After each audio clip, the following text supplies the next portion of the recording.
Welcome, everybody, to this week's edition of Valpo Football Weekly, presented by Lakeshore Bone and Joint Institute. Brandon Vickery with you. Glad to be joined by the head coach of the Valpo football program, Landon Fox. And full game to break down, but I do want to start with the play that got the most attention on Saturday at Youngstown State, and that was the play where Karan Tyler leapt into the end zone, #2 on SportsCenter's top 10, all over all the highlight shows. Take me through your perspective. What'd you see on that play? Well, it's something that Karan can do as a broken play down there in the goal line and his ability to use his feet. Now, the thing that I would tell you is I don't know who thought it was a good idea to jump from the 5 yard line, not like the 3, the 2, but he actually jumped from the 5 yard line. And then just his ability, his athleticism to not only leap, but then he landed on his feet and was able to, land on his feet, and then he pushed himself into the end zone. But that's what he can do. He's a very good athlete and can make things happen. Not only in a pass game, but obviously running the football as well. Let's talk more about that. What'd you see from Karan overall on Saturday, and where do things stand at quarterback going into this week? Yeah, we talked about this after the game. We have three quarterbacks that we feel very, very strongly about. Karan that was a planned situation where we wanted to come in. He earned that opportunity with his play throughout camp. And then week one of the season, and obviously came in and gave us a lift. In all areas, really, throwing the football in on the ground. And so, moving forward, we're still going to obviously take a look and see, who gives us the best opportunity to win. Obviously, Karan will be in the mix doing that. But you have Mikey Apple coming back this week, and so that will throw another guy into the mix of, hey, who's going to get the starting nod. Ball stopping the run has been a challenge through the first 2 weeks. What'd you see on film? How do you stop the run better going forward?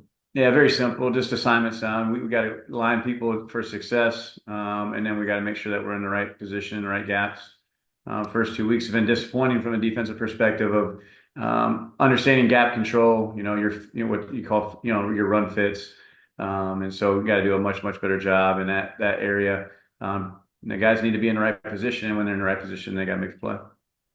Rare chance to play a home night game this week. What do you remember about the last home night game against Indiana Wesleyan, and how important is it for everyone to come out and support and create a good atmosphere on Saturday? Yeah, I'm excited as could be in terms of the ability to play a night game. We did that 2 years ago. And in my opinion, it was the best game atmosphere that we've had here since I've been the head coach. And the student involvement was outstanding from start to finish.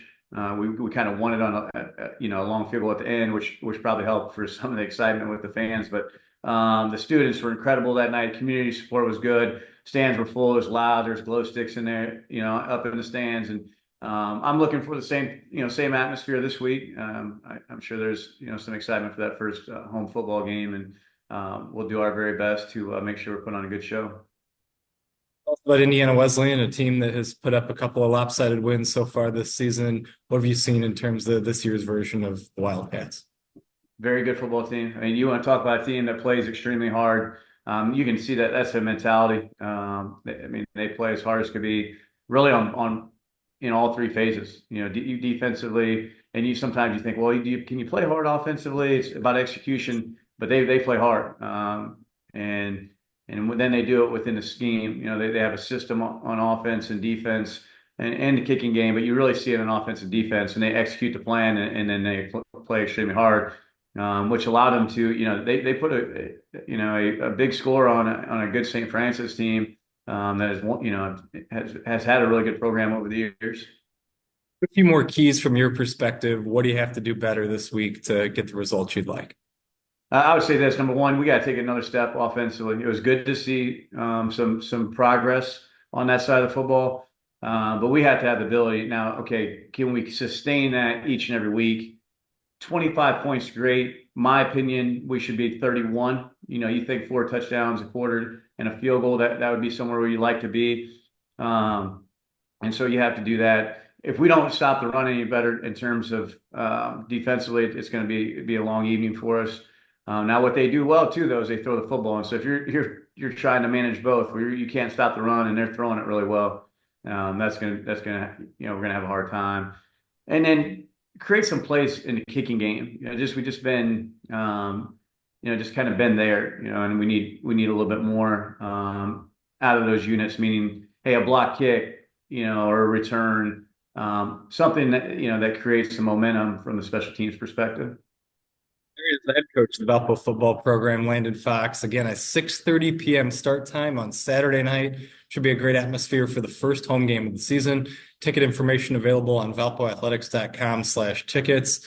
Valpo and Indiana Wesleyan at Brown Field on Saturday night. We hope to see you there. We'll talk to you again next week on Valpo Football Weekly, presented by Lakeshore Bone and Joint Institute.